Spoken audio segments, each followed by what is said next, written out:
Bonsoir amis chers internautes qui nous suivent en direct sur Desprot Média, sur nos plateformes Facebook, Instagram ainsi que Twitter. Un drame s'est passé à l'hôpital de Tivaouane. 11 bébés périssent dans un incendie. 11 bébés ont décédé à l'hôpital Mame Abdou Aziz Dabakh de Tivaouane au cours d'un incendie. Le président Macky Sall a confirmé la triste nouvelle dans un tweet. Un incendie s'est déclaré ce mercredi à l'hôpital Mame Abdou Aziz Dabakh de Tivaouane. 11 nouveau-nés qui se trouvaient au service néonatologie ont péri emprisonnés qu'ils ont été par les flammes.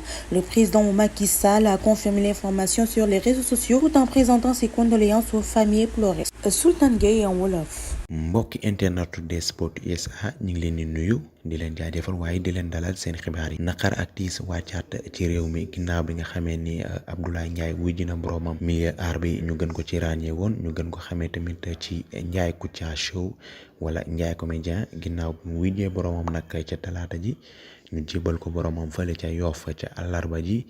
Njaay moomu nag ay témoignages yoo xam ne yu daw yaram la génn na ci ñi mu doon àndal ak ñi mu bokkaloon métier boobu kuñ ci gën a ràññee di Père Waxar ak doyen ñi nekkaloon ak moom ci clinique ba waaye dañ naan ca guddi gii nii naqar ak tiis wàccaan na ci fële ca Tivaouane ndax ab hôpital bu ñuy wuyoo ci turu ab Mame Abdou Aziz Sy Dabakh moo am lakk-lakk bu fa am ba fukk ak benn ca ñi nga xam ne ñoo nekkoon ca crèche ba doon ay liiru tooy xepp ñoo ñàkk seen bakkan ca lakk-lakk boobule lan moo ko andi nag nee nañ court-circuit la maanaam ay branchement yu baaxul ba li nga xam ni mooy courant ba mujjee fa tàkk doon lakk-lakk ba ñu ñàkk fa lu mat fukk ak benn ci seen liir yooyu la waaye tamit di masaw seen yaay waaye di masaw tamit seen njaboot li di wax tamit ñu wutaat ci ay matuwaay yu wóor di xoolaat ndax bii mooy énième fois population bi Tivaouane nag génn nañ tiit ak ñaaxare di woote wàllu ci li nga xam ne mooy incendie boobu la am ba tax na fukk ak